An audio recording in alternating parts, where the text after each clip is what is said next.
The year is 600 AD and the Persians are doing an any percent world conquering speedrun at unprecedented rates. The Arabs are growing a major empire and nations are collapsing. Boom! Technologies are advancing and one empire in the middle of it all is getting absolutely harassed. The Byzantines.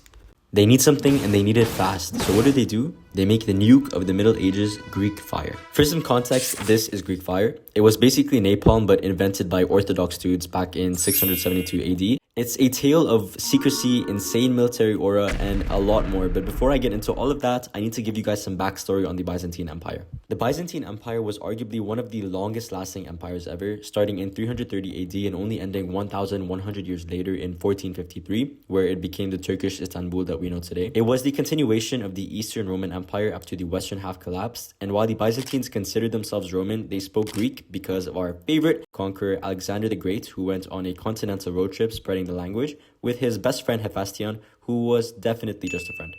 Like literally every pre-modern nation, the Byzantines had a weird obsession with Constantinople and so centered a lot of their operations around it. Of course, every other nation, including the Arabs, the Slavs, the Persians, hell, even the Vikings wanted their grubby little hands on it, and so there was a lot of conflict. So sorry, but I need a second. What the actual hell were these medieval painters smoking? Why is there a chicken? Why is there a guy on a horse backwards? And why is there just an Elden Ring character? I have no idea. It didn't really matter much to them though, because the first couple of years they were on top of their things. The Byzantines had 400,000 people living in arguably the most advanced city of the time, and most importantly, they had big fat walls protecting them. Fast forwarding a couple centuries to 628 AD, the Byzantines are absolutely cooked. They just finished a 25-year-long slap fight with the Persians and technically won, but at the cost of an empty treasury, an exhausted army, and worst of all, no longer big beautiful walls. Seeing this, the Arabs saw a massive opportunity. Their eyes twinkled, their mouths watered, their hearts were aching, not just for the Byzantine land, but also for the Persian land. This was their golden ticket. And to be fair, their greed had reason. Inarguably, this was the time to attack, especially when considering the Arabs' power. This proved true after the Byzantines lost land after land after land in the mid-600s, whether it was Palestine, Egypt, they were losing it all fast. Their worst loss was definitely Syria, which was a large source of petroleum, and worse, a hub for their chemical engineers who built the many predecessors of Greek fire. Worst of all, they take an even bigger loss in 655 AD after Emperor Constans II receives horrible news that the Arabs now have a navy. The Battle of Masks then marks the first ever naval win in Arab history and an even lower point in Byzantine history. Thankfully, luck was on the Byzantine side. I wish we still had troops so we could invade China. Their food is so good. There is a wave of fire coming and you must let it? And by some miracle, the wave maker Kallinikos is born. Kallinikos was born in Syria just after it was taken over by the Arabs, and he lived there until eventually seeking refuge in Constantinople around 672 AD. Emperor Constantine realized this was his wave, his fire, his golden boy, and so he gave him that Hephaestion treatment, glazing and funding his fire-based projects in the hopes that he could help the Byzantines recapture the seas they just got embarrassed on. But this is 670, not the modern age. During his tests, Kallinikos struggled to figure out how to pressurize the flame. Explosions happened, liquids were dropped, booms. Metalwork wasn't perfect, and you got the point. A lot of it was hard. But somehow, after 2 or 3 years, Kallinikos locked the hell in and he made some 99 purity good stuff that had the emperor salivating. Kallinikos had created the first prototype of Greek fire. But what exactly was it? Greek fire was an absolute joke of a weapon, insanely overpowered for the time. It was a chemical incendiary that floated and stayed ignited on water. It could be fired from freaking siphons on ships and ignited after firing, literally making dragon boats. It became even more overpowered later, but you'll have to stick around to see how. Regardless, for now, it's time for their first official test. Fire! Just joking. The Byzantines test actually went perfectly. Luckily for the Byzantines, they were handed the perfect opportunity to test their brand new weapon in a real battle because the Arabs have just launched their first large-scale naval attack against Constantinople in 674 AD. The Arab navy begins repeated attacks on the Sea of Marmara, an area of Constantinople's coast, but the Byzantines are no longer scared. They whip out Greek fire and the Arab navy gets absolutely obliterated. Their ships are ignited, Arab morale is destroyed, but the Arab king Muawiyah refuses to back down. He sends even more troops. The greed of his ancestors catches up to him. He loses so many men that he is forced into signing a 30-year truce in 678. Instead of backing down, his gaze shifts from Constantinople to the weapon defending it. He wants Greek fire.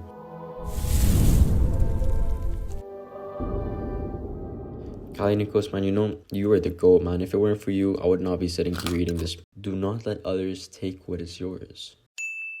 Jokes aside, the emperor is not stupid. He knows just how valuable this weapon is, and so arguably the most effective known story of state secrecy in history begins. The second Constantine laid his eyes on Kallinikos, he prohibited his working outside of state premises and kept the formula as an absolute state secret from its invention. He stressed on its secrecy so much that letters from 200 years later show Emperor Constantine VII sending a letter to his own son saying to never reveal the method of making Greek fire because it was an angel's gift and must not be shared with non-Christians. Anyways, the procedure involved many different workshops, but to prevent leaks, each only knew the very step they had to do in their space. Nothing more, nothing less. Even after all this Lego making, the provided weapon is not complete. Only a master engineer appointed by the emperor knew the final steps in actually properly assembling it into something functional. After all of this, the weapon is still useless because only a select few specialist Navy SEAL families who were born and raised to wield these weapons were taught and allowed to operate them. These people were called siphon engineers and bound by oath to the emperor. They were also prohibited from ever leaving Constantinople, just like Kallinikos, so I don't really know if this was a privilege or a curse, but it's not my problem. However, arguably the most important step in keeping the formula secret was that it was never ever written down. The recipe was exclusively passed down from emperor to emperor in one big Chinese whisper game, and only a select few scholars knew it at a given time. Eventually, this backfires, but you'll have to stick around to see how. As if all this secret keeping wasn't bad enough, the Byzantines were chronic gaslighters. Constantine manipulated his whole nation into thinking that leaking the recipe, should anyone magically stumble upon it, would be granted divine punishments, spreading propaganda that a Byzantine official once tried to hand the secret recipe to the Arabs and was struck by hellfire upon entering a church.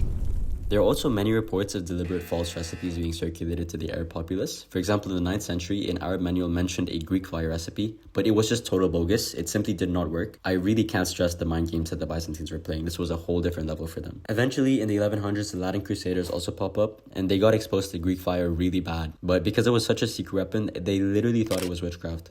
They thought the Byzantines were wizards, and they promptly left for a little while until eventually coming back stronger, but that's a topic for another day. Unfortunately for Constantine, it was an eventuality that the Arabs would break his secrets. In 812 to 814, a Byzantine fire ship was destroyed and many siphons were captured by the Arabs. It seemed to be over. Things were not looking good, because once they developed it for themselves, Constantinople would be done.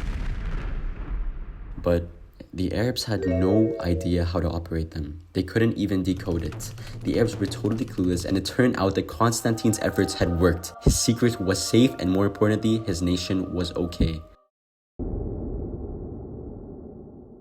The peak of Greek fire usage was during the 700s, with one big example being the Second Arab Siege of Constantinople. This was a major battle, over 120,000 troops mixed between the sea and land, and the Byzantines were getting berated. The war general did not have much time to think, but he did, and he cooked. He led the Arab navy into a bottleneck behind a structure called the Golden Horn Chain, so that they would not be able to turn their ships quickly.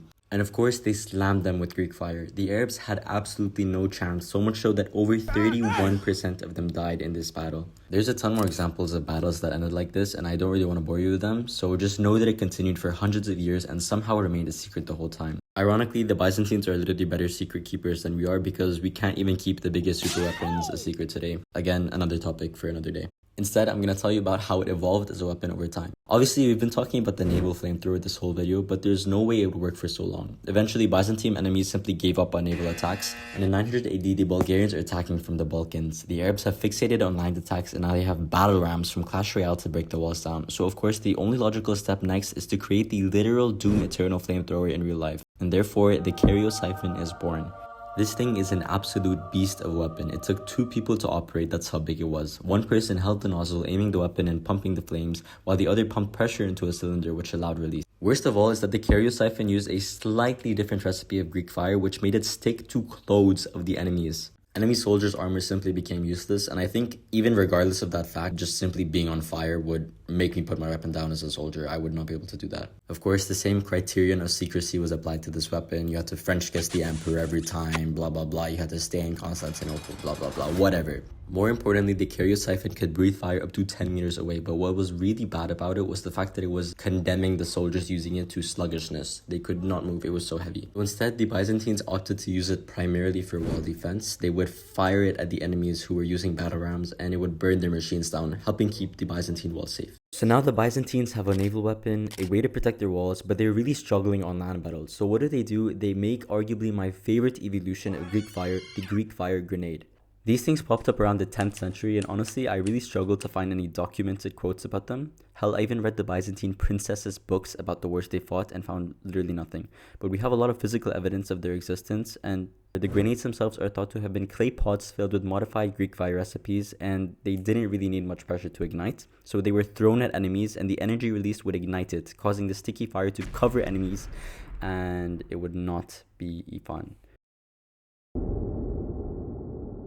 Honestly, not much. The last reliable record we have of its use was in the very early 1100s by the princess girl I was telling you about earlier, because not much long after that, the Fourth Crusade happens, and the Latins took about everything from Constantinople, and again, another big story for another day. More importantly, you should know that many people died in this crusade, including the emperor, and also many of these scholars who knew the recipe of Greek fire.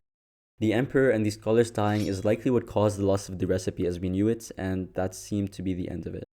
Fast forwarding to now, we have many hypotheses to how it's made, and of course, if we really put our minds to it, I'm sure we could make something that's extremely close, but without a true recipe, the actual recipe of Greek fire will remain a mystery. Anyways, goats, that's basically it for today's video. Thank you for listening to me yap for like 11 minutes, and peace. Have a good day.